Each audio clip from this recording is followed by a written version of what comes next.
മംഗലാപുരത്തെ എയർപോർട്ടിൽ നിന്നും തിരികെ വരികയായിരുന്ന കാർ നിർത്തിയിട്ടിരുന്ന 2 കാറുകളിലും സമീപത്തെ ട്രാൻസ്ഫോമറിലും ഇടിച്ചു. ഇതേ തുടർന്ന് ഒരു കാർ പൂർണ്ണമായും കത്തിനശിച്ചു. ഞായറാഴ്ച രാവിലെ കാഞ്ഞങ്ങാട് പുതിയകോട്ടയിലാണ് സംഭവം. This news sponsored by Emmanuel Silks, Kanhangad, Kannur and Thrissur. ഞായറാഴ്ച രാവിലെ 7:50ഓടെയാണ് അസ്വാഭാവികവും അസാധാരണവുമായ അപകടം. മംഗലാപുരത്തെ എയർപോർട്ടിൽ നിന്നും മടങ്ങി വരികയായിരുന്ന കാർ പുതിയകോട്ട TB റോഡിലെ SBIക്ക് മുന്നിൽ നിർത്തിയിട്ടിരുന്ന 2 കാറുകളിലും അടുത്തുള്ള ട്രാൻസ്ഫോമറിലും ഇടിക്കുകയായിരുന്നു. ആദ്യം ഒരു ആൾട്ടോ കാറിലാണ് കാർ വന്നിടിച്ചത്.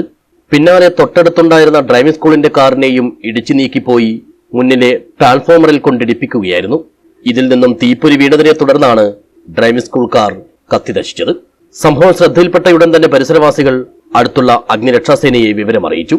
ഇവിടെ നിന്നും അസിസ്റ്റന്റ് സ്റ്റേഷൻ ഓഫീസർ ദിലീഷിന്റെ നേതൃത്വത്തിൽ സേനാംഗങ്ങളെത്തി തീയണക്കുകയായിരുന്നു.